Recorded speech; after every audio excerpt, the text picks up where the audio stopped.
What's up, y'all? Thanks for tuning in to another edition of Inside the Lines. I'm going to be your host today. No Mackenzie today, so I apologize for that. But we're going to get right into some plays. We're going to go with some NFL, talk some NFL first.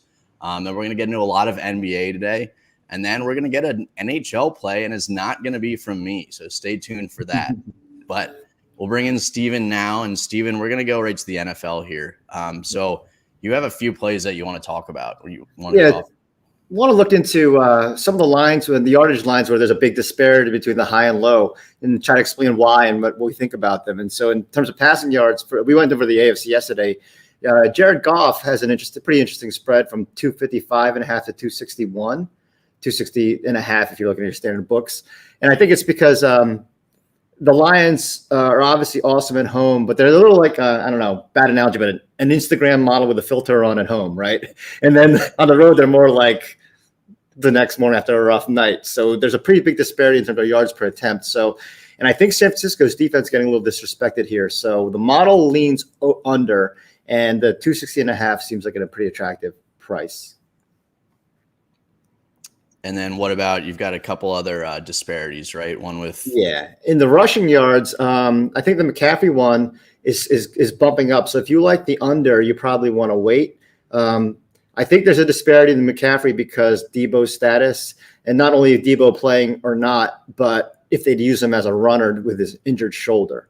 It's also interesting on the other side, David Montgomery's lines come down. So there's not only a disparity of 42.5 to 45.5, it's been coming down and steamed down below Jahmyr Gibbs because two out of the last 3 games, Montgomery's had limited, only 10 carries. And he even lost a goal line carry to Craig Reynolds.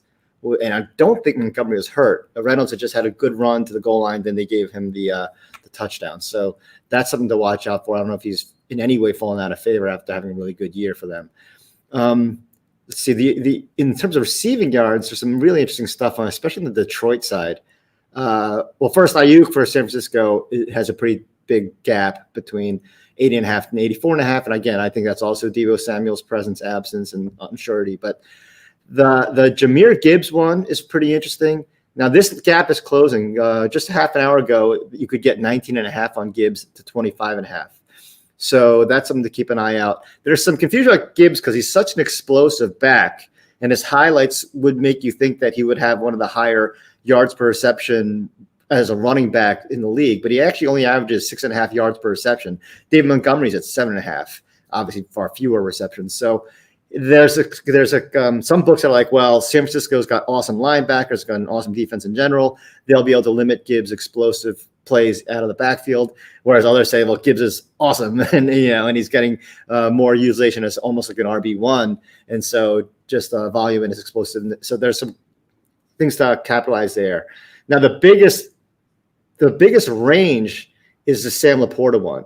Now it used to be 49.5 was the top high end. It's dipped down to 48.5, but this is a potential one where you might want to consider playing both sides. Maybe not quite if you can get, it's heavily juiced at 39.5 minus 200. But that's an interesting one because Laporta, he had a huge game statistically last week, but he was playing hurt and he still has an injury designation. We don't, so there's always that concern. And the last but not least is Josh Reynolds. This disparity is kind of odd because some books have like a really high number with a super high juice on the under and vice versa. It's because his range in most books is 25.5 to 29.5, which sounds reasonable based on his average. But the thing with him to be aware of is he never has that. He hasn't had a single game between 25.5 and 29.5. So he's either going to go way over or way under. And so the model doesn't have any model's taking the over because when he does catch a ball, it's usually a pretty long one. When he has any kind of impact, it's usually a pretty big 35-plus yard impact. Yeah, and Derek brings up a good point, especially with McCaffrey playing and us not knowing the status of Debo. Is that might be, if you think Debo is going to play, that might be a play where you wait and try to see McCaffrey's line come down lower. But if you don't think he's going to play, that's a pretty good act now play, especially with the Lions and how many rush yards they allow against. And then the other thing, yeah, like you said, Laporta, 10 yards is a massive, massive middle. So if anyone's looking to middle, that's a very good option there. But all right, we're going to go on the NBA here. We're going to bring Jake in as well. And we're going to talk about some projections. So first we got the Washington Wizards against the Utah Jazz. What do you got here, Steven? Well, I was funny. Like they just they moved Wes Unseld Jr. from up in the front office from head coach. So maybe there's a head coach firing bump. I actually was in some weird boys club in high school with Wes Unseld Jr. He wasn't some. I didn't think he was some real. Well, there's a horrible story. If you Google Lancers Club and that Baltimore, Maryland, you'll hear some pretty nasty stuff. But anyway, he never struck me as some basketball savant. I loved his dad, but so look, the Washington's obviously a horrible team, but they actually were pretty good defensively last night against Minnesota. They lost because they had 14 more turnovers in Minnesota. So I'm hoping that they're to take care of the ball playing on a back-to-back. The reason why the line's so heavily favored in Utah is such a heavy favorite is because Utah is 18-10 against the spread with a day off. And so I think that's what's keeping that line as big. So but I like Washington to, keep it close. Overall, Utah, they do tend to commit more turnovers per game, 5 more than their opponents on the road. And again, I think that Washington's going to take care of the ball better after last night. Yeah, Jake, you got anything in that game? I mean, Utah is just an interesting team because they switch their lineups pretty much every game, but Utah to Washington's not. They're on a road trip, but still there.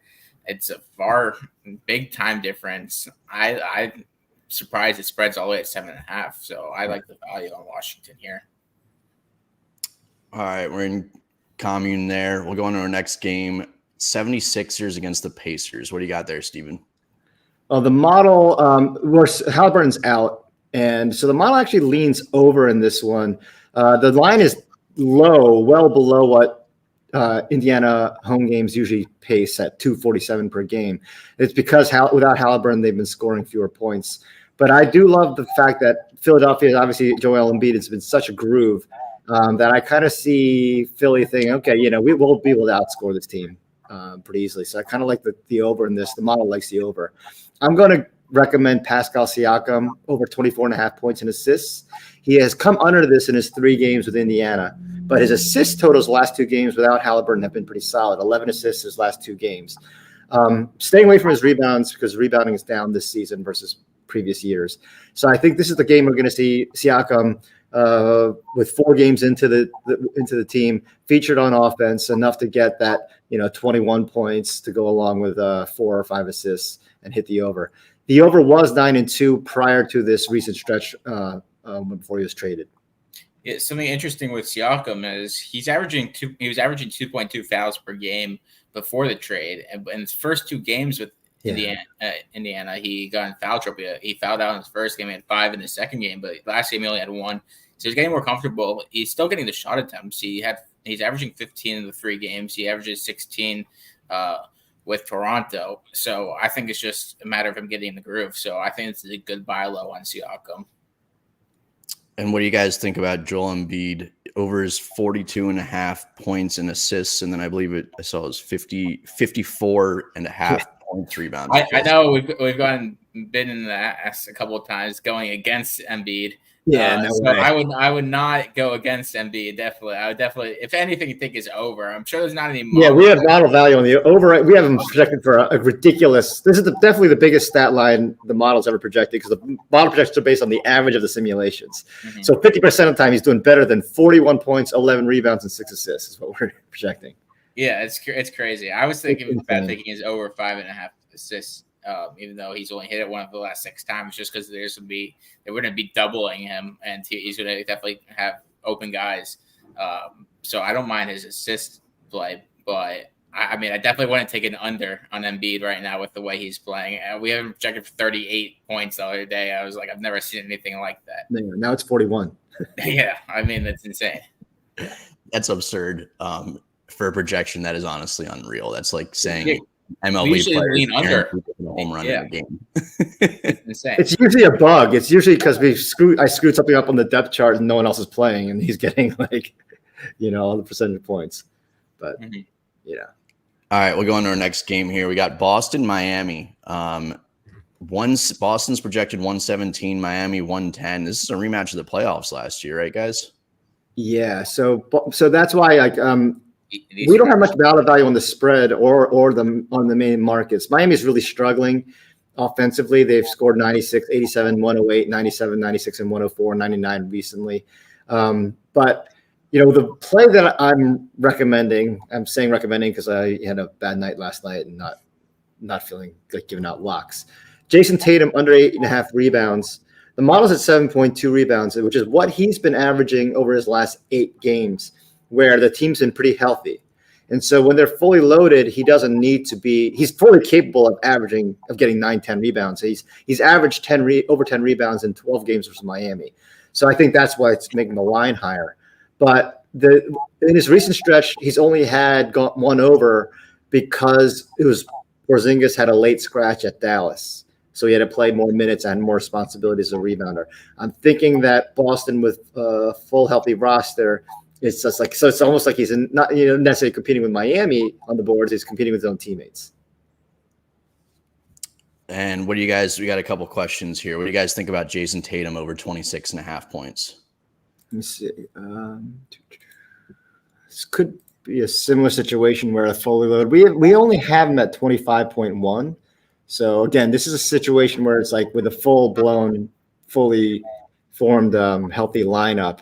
It's rare to have anyone projected for significantly more than what they're over the lines are going to be. We usually the only player on the Celtics we usually have any value on is Kristaps, and that's when he's fully healthy. Yeah. It's hard. I mean, one of these players is going to go off, but yeah.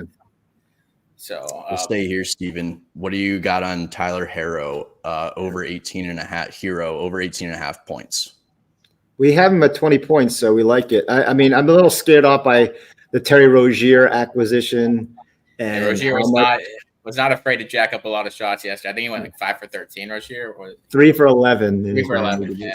He was just so I'm not sure how that impacts rotations and shots, and so that's the only thing. But in terms of model projection, we like it. Awesome. I don't mind it at all. All right, we'll go on our next game here. We've got the Denver Nuggets against the New York Knicks. The Knicks are projected 115, Nuggets 111. Steven, you like the Knicks on the money line here? Yeah, so there's upset value, so maybe plus 120 last time I checked. I'm assuming Hartenstein plays. So Denver overall is just plus 1 point differential on the road. Their record's like 15-11, I want to say. And New York's a plus 9 point differential at home. They've obviously playing really well since the OG trade defensively. Denver's 11-12 against the spread with 1 day off, and the Knicks are 16-8. So the Knicks, Denver averages 9 fewer points on the road at home. And the biggest thing is I'm hoping psychologically Denver's done enough in this road trip. They beat Boston at Boston. That's a statement game saying, if we were meeting the playoffs, we're going to take you down. And at the same time, and then against Indiana, it was a close game, and they got the clutch game winners from Jokic and just a, clutch performance there. So it's kind of like they've done enough. This is let's go home, mission accomplished. Mm-hmm. We've got a couple Jamal Murray questions. Under 24.5 points. What do we got there? Probably given the projection. Knicks defense, especially since OG. Yeah, we have only 20.4 points for Murray. Yeah, I mean the Knicks is crazy. If you take out the one game, I think we were on them. The Dallas game. They didn't try. Yeah, Dallas game exactly. That they gave up 128 points. Every other game they've given up less than 110. The defense has been incredible since OG Anunoby's been on the team.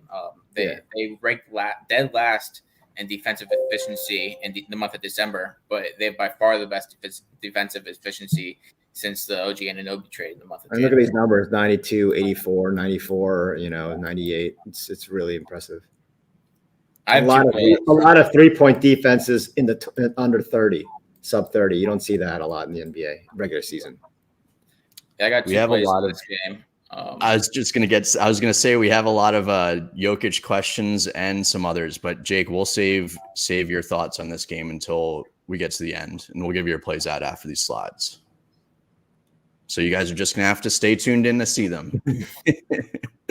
All right, next game here we've got Minnesota Timberwolves and the Brooklyn Nets. The Wolves are projected 115, Nets 113. Steven, you like this over 216.5? Yeah, the value I think is the model has on the over. It's because Minnesota, they actually score more on the road and allow more on the road, plus 7 more points on the road. So their game totals on the road are 225 versus 217 at home. Brooklyn averages 2 more points at home, and Minnesota's on a back-to-back, and their over is 4-0 in the second game of back-to-backs for Minnesota. I like also that both teams have their leading scorers and good offensive grooves. Karl-Anthony Towns obviously had the 62-point the other night. Ant had 38 last night. Bridges had almost 40 against the Knicks. And Cam Johnson and Cam Thomas both had big offensive games, a couple in the last 5 games. So you see a lot of comfortable offensive players right now. Yeah, the Cams are both shooting ball really well right now, and they're streaky shooters. So this is now the time when you want to buy them. Mm-hmm. All right, next game, we got the Sacramento Kings, Golden State Warriors. The Warriors are projected 122, the Kings 118. And Steven, you like the Steph Curry over, I believe it's 4.5 made 3-pointers now. Yeah, right? You could get earlier 3.5. Well, you still can probably 3.5 with a heavy juice, but we'll go with the 4.5 with plus money, plus 115 last time I checked. So basically there's a 50% chance, just over 50% chance based on history. The over is 20 and 18 this year. It was over 50% last year for Curry. He averages 4.9, and the over is 8 and 6 versus Sacramento. The model's at 4.9. Sacramento is allowing plus 2% higher 3-point percentage this year versus last, where they were much better, playing really well defensively on 3. So what was confusing to me is I'm not sure why the Kings are favored. Maybe it's because Atlanta, maybe because Golden State on a back-to-back, but then obviously they're at home. And they had a big emotional win versus Atlanta last night. But so I do like the value on also Golden State to win as a home dog. We got a question. So why does the model like Golden State here so much tonight? Or why do you think? Because, Sacramento is not as good on the road as they were last year. Last year they were better on the road in many metrics than at home. And Golden State, did play last night, and they won by 22 at home. So it's Golden State's shot over 40% in 3 of their last 4 games. So the Warriors have been shooting poorly at home from 3 for them this year, versus unlike last year. So they're kind of reestablishing their home shooting. And then we got a Steph Curry question. What do we think about his over 36.5 points, rebounds, assists? I'm assuming if we think he's going to have 15 points from threes, we would lean that over. Yeah, we haven't projected the 38.5, so that would be a solid pick. Awesome. All right, let's go on to our next game here. Oh, actually, yeah, one more question here. Kevin Huerter, he's on the Kings, right? Yeah. So is over. We like Huerter too on his over in his points because but the Kings can be tough. We talk about it almost every day. Huerter and Barnes and what's going on with those two. They seem to fall in and out of each other a favor, and then you never know who's being featured for trade bait and everything else. So Huerter is all over the map. He's at 26, followed by 10, followed by 31, followed by 8. His field goal attempts and his minutes are inconsistent. Goes from 39 to 26, 39 to 26. So if there's a seesaw effect, then he should be up this game. All right, we'll go on to I believe this is the last NBA game we're going to talk about today. Chicago Bulls, Los Angeles Lakers. Lakers are projected 119, Bulls 107. And Steven, you like Alex Caruso's over 1.5 steals. Yeah, I mean, the model projection, I wouldn't put too much stock in that because LeBron and Anthony Davis are always listed as game time decisions. And the fact that the line's only 4.5 probably is an indicator that LeBron, I would think, is more at risk to not play.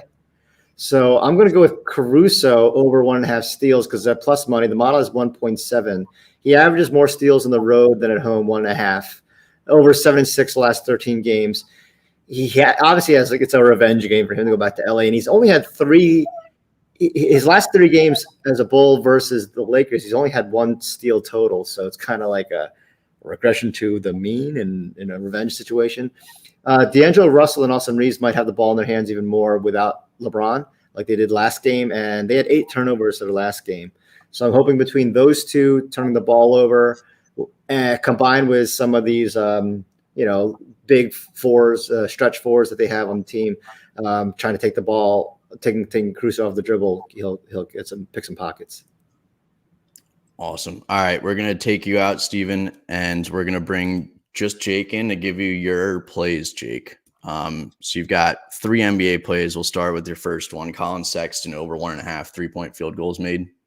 Yeah, I'm just gonna keep riding this until it doesn't hit. I played it the other day. He went 2 for 3, and he's just, I think it's hit in 8 of the last 10 games now. Sexton over 1.5 threes. We have him projected for 2.1. You're getting good value at -120 on FanDuel compared to it was at -140 in some books. So I like this play. It's still a little lower because he's not as good shooting the ball on the road, but Washington's 3-point defense isn't great, and just look at all these games where he's hit this number. As long as he gets 4 attempts, that's like the big number. If sometimes he shies away from the 3 and tries to drive the ball, but if he gets 4 attempts, he should hit this. Just the way he's shooting the ball.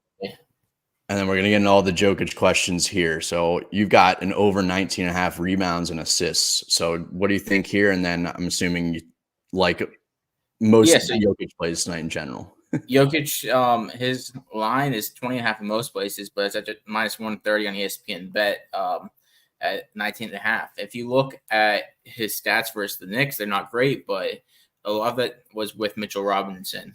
Mitchell Robinson's length gave Jokic some problems. The last game that Jokic played in New York before the Knicks drafted Robinson, I think he had 22 or 24 rebounds and assists back in 2021.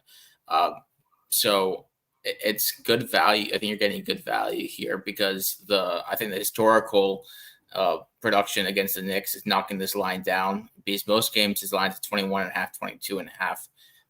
And if Hartenstein doesn't play, I think he has a big size advantage over the Knicks backup bigs. All right, and your last NBA play here, Dante DiVincenzo under 12.5 points, -106 here on FanDuel.